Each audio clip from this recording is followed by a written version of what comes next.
आप आज यहां बर्फ में खड़े हैं, मगर आप में से किसी को सर्दी नहीं लग रही है। आप बारिश में खड़े हुए, कोई भीगा नहीं। गर्मी में आपको गर्मी नहीं लगी, सर्दी में आपको सर्दी नहीं लग रही है, क्योंकि देश की शक्ति आपके साथ है।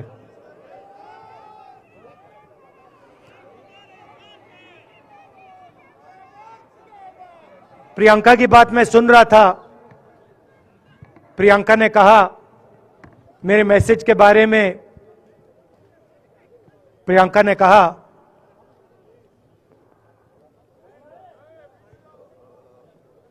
नॉर्मली होता नहीं है, मगर मेरे आंख में आंसू आए।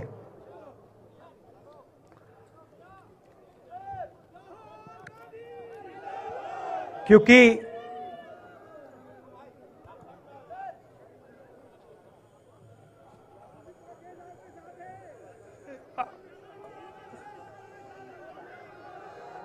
मैं कन्याकुमारी से चला, शुरुआत की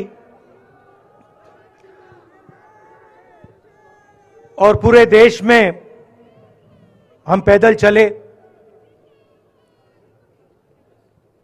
मैं सच बताऊं, आपको अजीब लगेगा, मगर मैं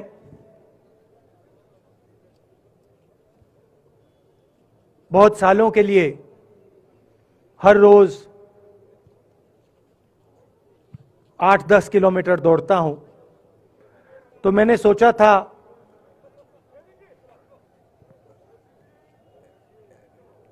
देश कन्याकुमारी से कश्मीर चलने में इतनी मुश्किल नहीं होगी। मेरे दिल में था कि आसान होगा। फिजिकली मेरे लिए ये मुश्किल काम, मैंने सोचा था मुश्किल काम नहीं होगा। शायद मैं काफी वर्जिश करता हूं, थोड़ा सा अहंकार आ गया, जैसे आ जाता है।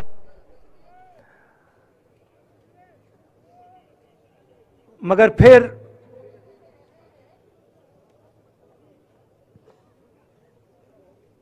बात बदल गई। जब मैं छोटा था,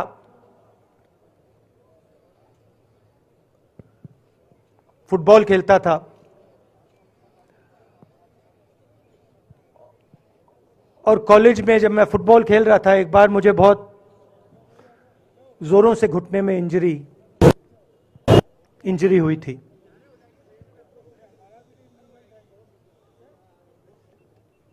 मैं उसको भूल गया था।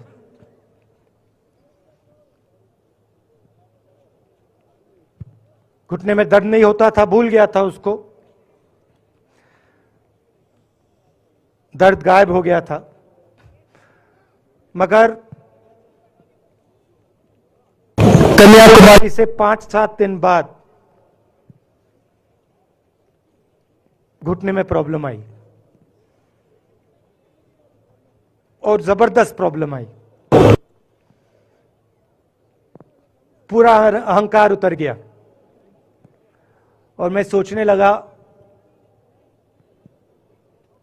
क्या मैं ये जो 3500 किलोमीटर हैं, क्या मैं इनको चल पाऊंगा या नहीं। तो जो मैंने सोचा था आसान काम होगा, वो काफी मुश्किल हो गया। मगर फिर मैंने किसी ना किसी तरीके से ये काम पूरा कर दिया। बहुत कुछ सीखने को मिला, बहुत कुछ सीखने को मिला। मैं आपको बोलूं तो दर्द सहना पड़ा काफी, मगर सह लिया। रास्ते में एक दिन मुझे दर्द हो रहा था, काफी दर्द हो रहा था, और मैं सोच रहा था अब 6-7 घंटे और चलने हैं। और उस दिन मुझे लग रहा था कि आज मुश्किल है। और एक छोटी सी बच्ची आई, दौड़ती हुई आई मेरे पास और मुझे कहती है कि मैंने तुम्हारे लिए कुछ लिखा है, मगर तुम अभी मत पढ़ो, इसको बाद में पढ़ना।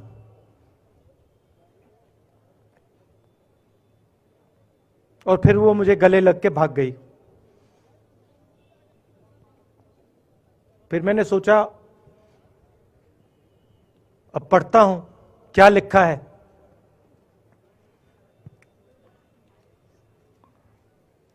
तो उसने लिखा था कि मुझे दिख रहा है कि आपके घुटने में दर्द है, क्योंकि आप जब उस पैर पे वजन डालते हो तो आपके चेहरे पे दिखता है कि दर्द है। मगर मैं आपको बताना चाहती हूं कि मैं आपके साथ कन्याकुमारी नहीं चल सकती हूं, क्योंकि मेरे माता पिता नहीं चलने दे रहे हैं। मगर मैं दिल में आपके साथ, आपके साइड में चल रही हूं, क्योंकि मैं जानती हूं कि आप अपने लिए नहीं चल रहे हो, आप मेरे लिए चल रहे हो और आप मेरे भविष्य के लिए चल रहे हो। और उसी सेकंड में, पता नहीं अजीब सी बात है, उसी सेकंड मेरा दर्द उस दिन के लिए गायब हो गया। दूसरी बात, मैं चल रहा था और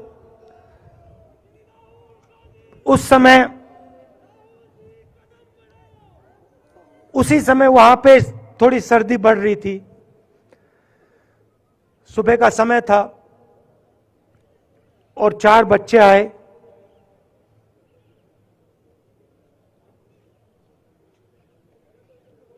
पता नहीं कहना चाहिए या नहीं।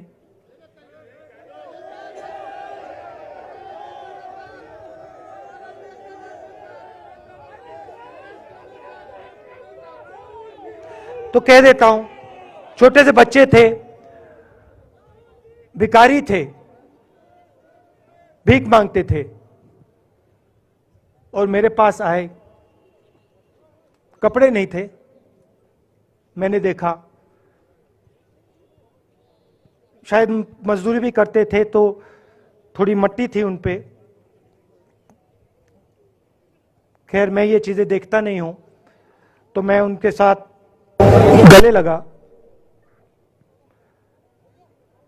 घुटनों पे गया, ऐसे उनको पकड़ा मैंने, क्योंकि मैं उनकी लेवल पे रहना चाहता था। और फिर, नहीं सुनिए, मैं ये बात कहना नहीं चाह रहा था मगर कह दूंगा। तो उनको ठंड लग रही थी, वो कांप रहे थे, शायद उनको खाना नहीं मिला था, छोटे बच्चे मजदूरी कर रहे थे।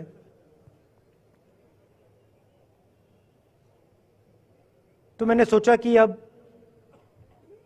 अगर ये स्वेटर नहीं पहनते हैं, अगर ये जैकेट नहीं पहन रहे हैं, तो मुझे भी नहीं पहनना चाहिए। मगर मैं झिझका क्यों आपको बताना चाहता हूं, मैं झिझका क्यों आपको बताना चाहता हूं।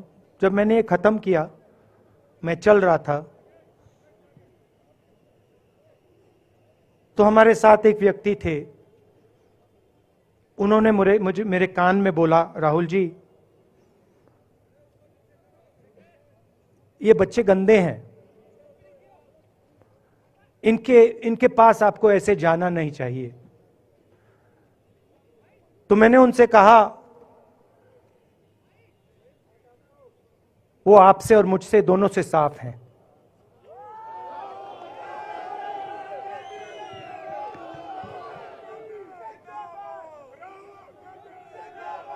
तो देश में कभी कभी यह विचारधारा दिखाई दे जाती है, दूसरी बात आपको बता देता हूं, शायद लोगों को अच्छी ना लगे। जब मैं चल रहा था, आपने देखा होगा कि बहुत सारी महिलाएं रो रही थी। आपने देखा? आपको मालूम है क्यों रो रही थी? नहीं, उसमें से बहुत सारी महिलाएं इमोशनल थी, मुझसे मिलकर रो रही थी, मगर उसमें बहुत सारी ऐसी भी महिलाएं थी जिन्होंने मुझे बोला कि उनके साथ बलात्कार हुआ है, उनको किसी ने मोलेस्ट किया है, उनके किसी रिश्तेदार ने उनको मोलेस्ट किया है। और जब मैं उनसे बोलता था, बहन मैं पुलिस को बताऊं, तो मुझे कहती थी, राहुल जी पुलिस को मत बताइए, हम चाहते हैं कि आपको यह बात मालूम हो, मगर पुलिस को मत बताइए, हमारा और भी नुकसान हो जाएगा। तो ये हमारी देश की सच्चाई है। ऐसी बहुत सारी और मैं कहानियां आपको बता सकता हूं।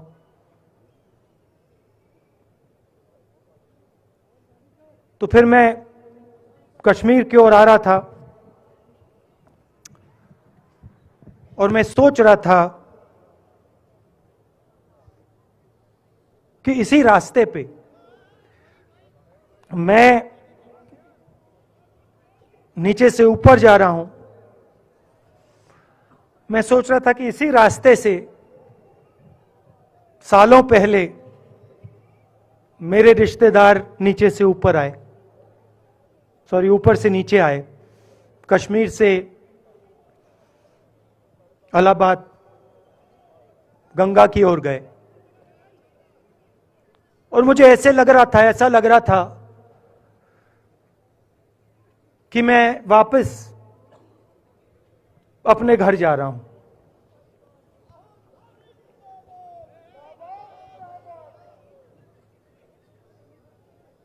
घर मेरे लिए,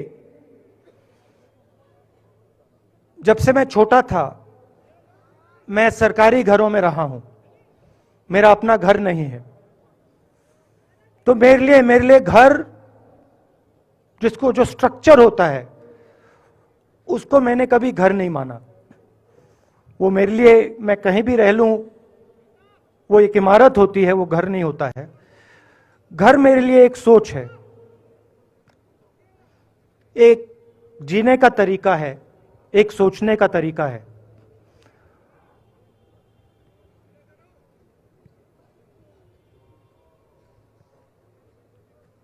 और यहां पे जिस चीज को आप कश्मीरियत कहते हो, उसको मैं अपना घर मानता हूं। अब ये कश्मीरियत है क्या? ये जो शिव जी की सोच है एक तरफ, और थोड़ी सी गहराई में जाएंगे तो उसको शून्यता कहा जा सकता है। अपने आप पर, अपने अहंकार पर, अपने विचारों पर आक्रमण करना। और दूसरी तरफ इस्लाम में, जिसको शून्यता यहां कहा जाता है, वहां फना कहा जाता है। सोच वही है। इस्लाम में फना का मतलब अपने ऊपर आक्रमण, अपनी सोच पर आक्रमण। जो हम अपना किला बना देते हैं कि मैं ये हूं, मेरे पास ये है, मेरे पास ये ज्ञान है, मेरे पास ये घर है, उसी किले पर आक्रमण करना, वही है शून्यता, वही है फना। और इस धरती पे ये दो जो विचारधाराएं हैं,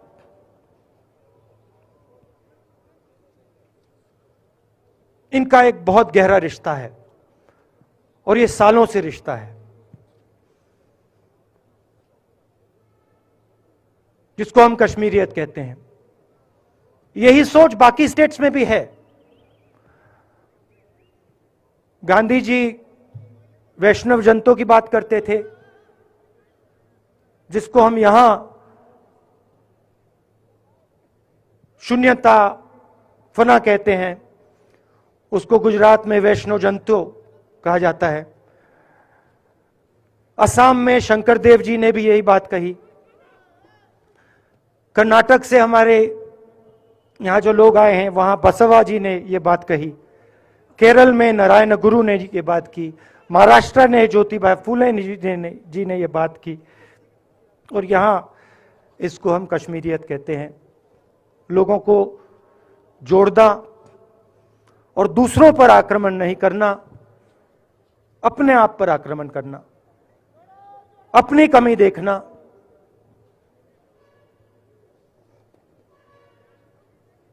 मैंने आपको कहा कि मेरा परिवार कश्मीर से गंगा की ओर गया था। इलाहाबाद संगम के बिल्कुल किनारे वहां पास में हमारा घर है।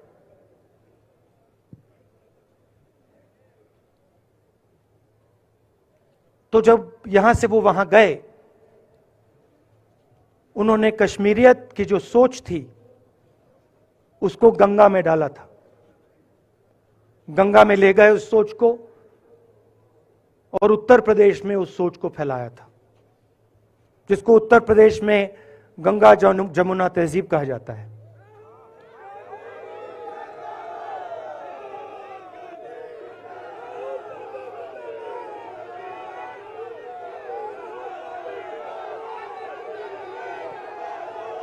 तो उन्होंने, मेरे परिवार ने छोटा सा काम, कोई बड़ा काम नहीं किया।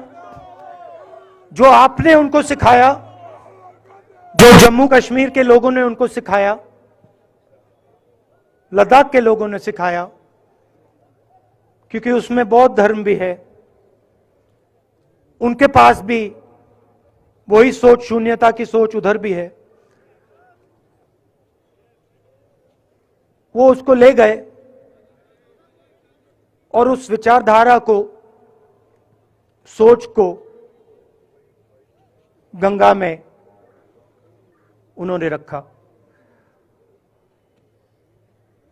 तो मैं ये सोच रहा था, जब यहां आ रहा था, पैदल चल रहा था, और मुझे सिक्योरिटी वालों ने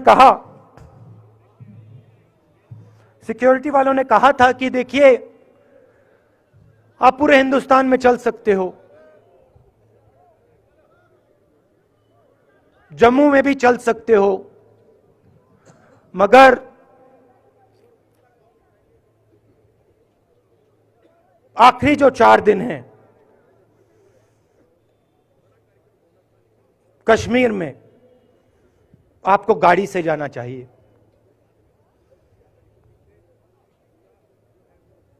वेणुगोपाल जी ने मुझे कहा पहले, और जो ऑर्गेनाइज कर रहे थे उन्होंने कहा।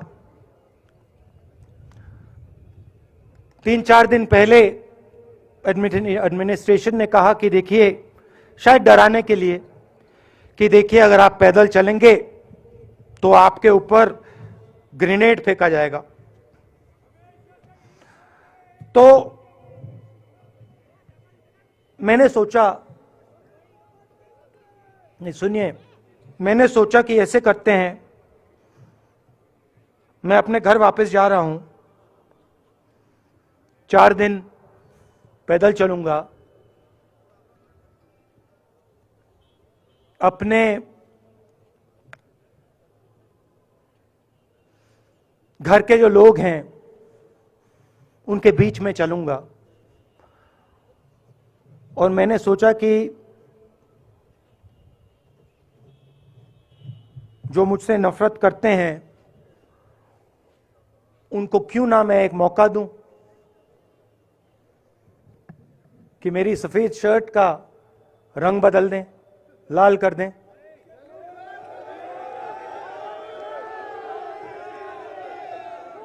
क्योंकि मेरे परिवार ने मुझे सिखाया है, गांधी जी ने मुझे सिखाया है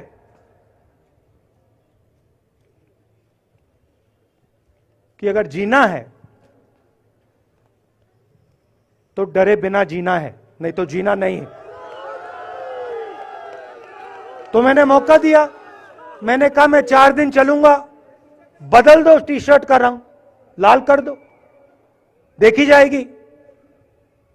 मगर जो मैंने सोचा था वही हुआ। जम्मू कश्मीर के लोगों ने मुझे हैंड ग्रेनेड नहीं दिया, अपने दिल खोलकर प्यार दिया, गले लगे।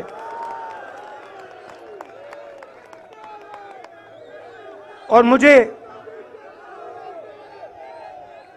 बहुत खुशी हुई कि उन सब ने मुझे अपना माना और प्यार से, बच्चों ने, बुजुर्गों ने आंसुओं से मेरा यहां स्वागत किया।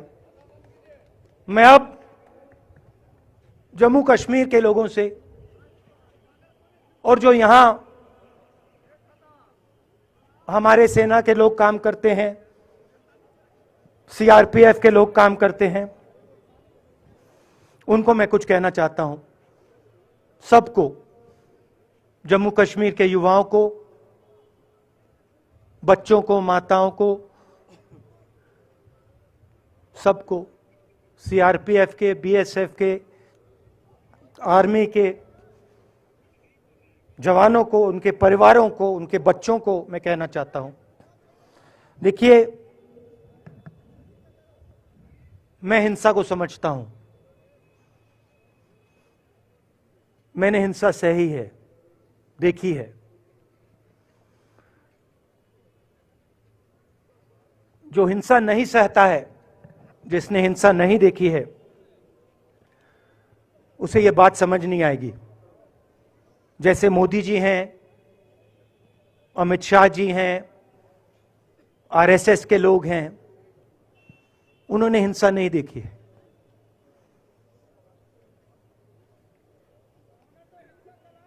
डरते हैं, नहीं डरते हैं, देखिए डरते हैं।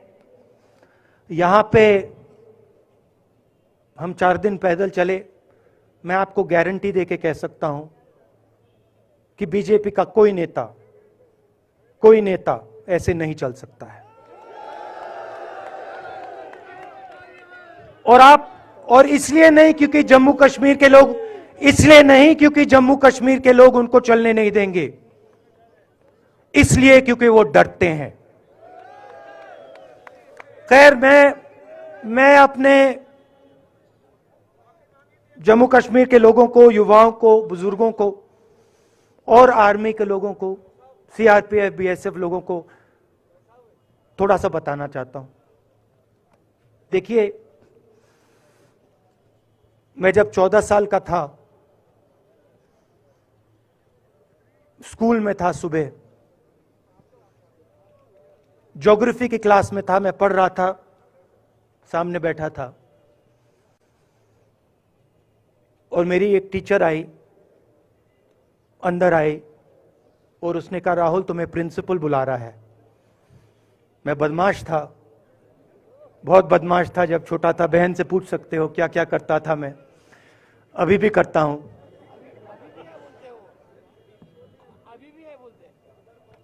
मैंने सोचा प्रिंसिपल बुला रहा है, मैंने कुछ गलती की होगी, अब मार पिटेगी, वहां पे केनिंग होती थी, मैंने सोचा था अब केनिंग होगी मेरी। मगर जब मैं चल रहा था, जिस टीचर ने मुझे बुलाया, उसको देखकर मुझे कुछ अजीब सा लगा। और जब मैं प्रिंसिपल के ऑफिस पहुंचा तो प्रिंसिपल ने कहा, राहुल तुम्हारे घर से फोन कॉल है।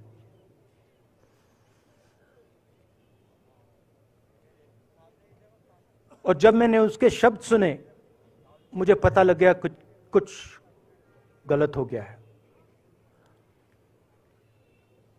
मेरे पैर कांपे और मैंने जैसे फोन अपने कान पे लगाया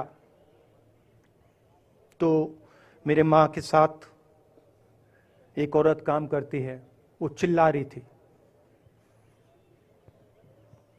राहुल, दादी को गोली मार दी, दादी को गोली मार दी, दादी को गोली मार दी। 14 साल का था।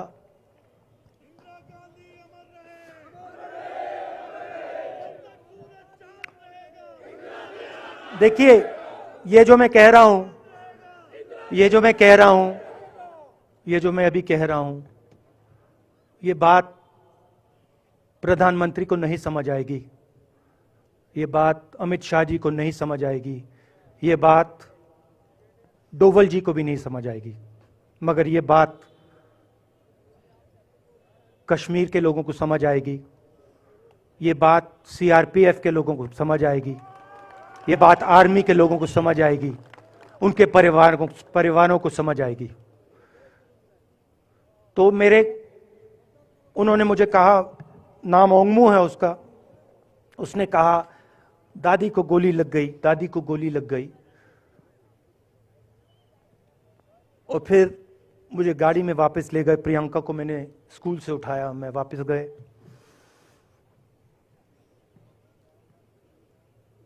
और फिर मैंने वो जगह देखी जहां मेरी दादी का खून था।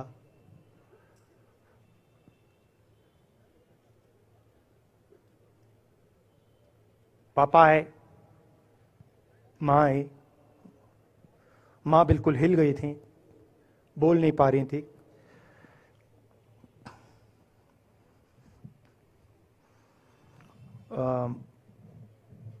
हाँ,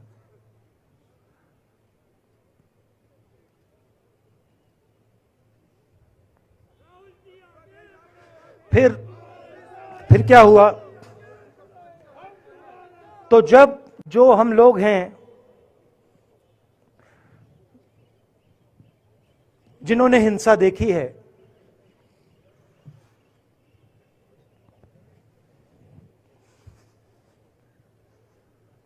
ये जो है ना,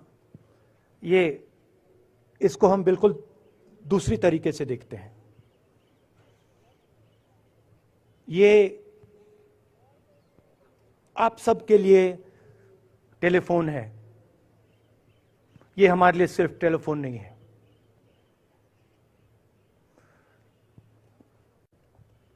उसके बाद 6-7 साल बाद मैं अमेरिका में था और फिर से टेलीफोन आया। 21 में टेलीफोन आया। जैसे बहुत सारे, जैसे जो पुलवामा में हमारे सैनिक मरे थे, उनके घर टेलीफोन आया होगा, हजारों कश्मीरी लोगों के घर टेलीफोन आया होगा, सेना के परिवारों को टेलीफोन आया होगा, वैसा ही टेलीफोन आया। पिता के एक दोस्त थे, उन्होंने मुझे फोन किया और कहा, राहुल, बुरी खबर है। मैंने उनसे कहा, मैं जानता हूं, पापा मर गए। कहते हैं हाँ। मैंने कहा धन्यवाद, फोन रख दिया। तो मेरा कहना है जो हिंसा करवाता है, जैसे मोदी जी हैं, अमित शाह जी हैं, अजीत डोवल जी हैं, आरएसएस के लोग हैं, वो इस बात को समझ नहीं सकते हैं, वो दर्द को समझ नहीं सकते हैं। हम समझ सकते हैं। पुलवामा के जो सैनिक थे, उनके बच्चों के दिल में क्या हुआ मैं जानता हूं। मेरे दिल में वही हुआ है जो यहां पे कश्मीर में लोग मरते हैं, उनके दिल में क्या होता है। जो फोन कॉल आता है, क्या लगता है, वो मैं समझता हूं, मेरी बहन समझती है। तो कल किसी जर्नलिस्ट ने मुझसे पूछा, यात्रा का क्या लक्ष्य है?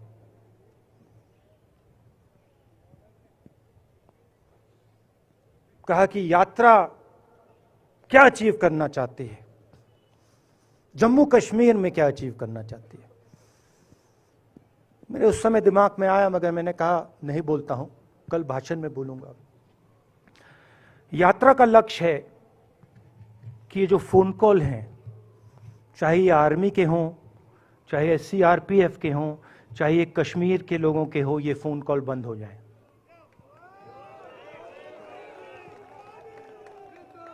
कि ये फोन कॉल किसी बच्चे को, किसी मां को, किसी बेटे को ना लेना पड़े। मेरा लक्ष्य ये जो फोन कॉल हैं इनको बंद करने का है। अब देखिए, बीजेपी आरएसएस के लोग आक्रमण किस चीज पे कर रहे हैं। मुझे गाली देते हैं, मैं उनका धन्यवाद करता हूं, क्योंकि मैंने आपको शून्यता की बात की, शिव की बात की, उसको मैं समझता हूं और मैं दिल से उनका धन्यवाद करता हूं कि जितना भी वो मेरे ऊपर प्रेशर डालें, जितनी भी गाली लगाएं, जो भी वो करें, उससे मैं सिर्फ सीखता हूं। तो मैं एक प्रकार से उनका धन्यवाद करता हूं। मगर जो मैंने आपको बात बोली पहले, चाहे वो कश्मीरियत है, चाहे वो वैष्णव जंतो है, चाहे वो शंकर देव जी हैं, बसवा हैं, नारायण गुरु हैं, तिरुवल्लुवर हैं, जो तमिलनाडु के बड़े पोएट हैं, फूले जी हैं, और जो कश्मीरियत हैं, ये इस विचारधारा पे आक्रमण कर रहे हैं। और ये जो विचारधाराएं हैं, ये इस देश की नींव है, इस देश की फाउंडेशन है। और आपने जो किया, जो यात्रियों ने किया, हम सब ने किया, इस विचारधारा की रक्षा के लिए किया है। मैंने ये काम अपने लिए नहीं किया, मैं ऐसा काम अपने लिए कभी कर ही नहीं सकता हूं। मैंने ये काम हमारे कांग्रेसी मित्रों को ये अच्छा ना लगे, मगर मैंने ये काम कांग्रेस पार्टी के लिए भी नहीं किया है। मैंने ये काम, और हम सब ने ये काम हिंदुस्तान की जनता के लिए किया है। और हमारी कोशिश है कि जो विचारधारा इस देश की नींव को तोड़ने की कोशिश कर रही है, जो विचारधारा इस देश की नींव को तोड़ने की कोशिश कर रही है, उसके खिलाफ हम खड़े हों, मिलकर खड़े हों, नफरत से नहीं, क्योंकि वो हमारा तरीका नहीं है, मोहब्बत से खड़े हों। मैं जानता हूं कि अगर हम मोहब्बत से खड़े होंगे, प्यार से बात रखेंगे, तो हमें सफलता मिलेगी। और उनकी जो विचारधारा है, उसको हम सिर्फ हराएंगे नहीं, मगर उस विचारधारा को हम उनके दिलों से निकाल देंगे। तो आपने, देश की जनता ने हमारा समर्थन किया। हमारी कोशिश है कि हमें, बीजेपी ने एक जीने का तरीका, राजनीतिक तरीका दिखाया है। हमारी कोशिश है कि हम एक और तरीका, जो हिंदुस्तान का तरीका है, मोहब्बत का तरीका है, वो हम देश को दिखाएं। हम देश को याद दिलाएं कि हिंदुस्तान मोहब्बत का देश है, इज्जत का देश है, भाईचारे का देश। तो हमने जो कहा था, छोटा सा कदम लिया है, बड़ा कदम नहीं है। नफरत के बाजार में मोहब्बत की दुकान खोलने की कोशिश की। धन्यवाद। जय हिंद।